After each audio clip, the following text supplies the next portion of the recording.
Знаете ли, че през 15 век Флоренция изгаря хиляди книги, картини, дрехи и всякакви други ценни предмети под влиянието на един фанатик? Парадоксално, родното място на Ренесанса става и арена на най-голямото унищожаване на култура до онзи момент.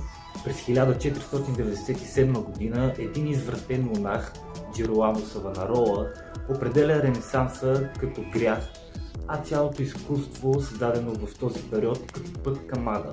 Флоренция му вярва и именно в центъра е издигната една 5-етажна пирамида, която служи за клада.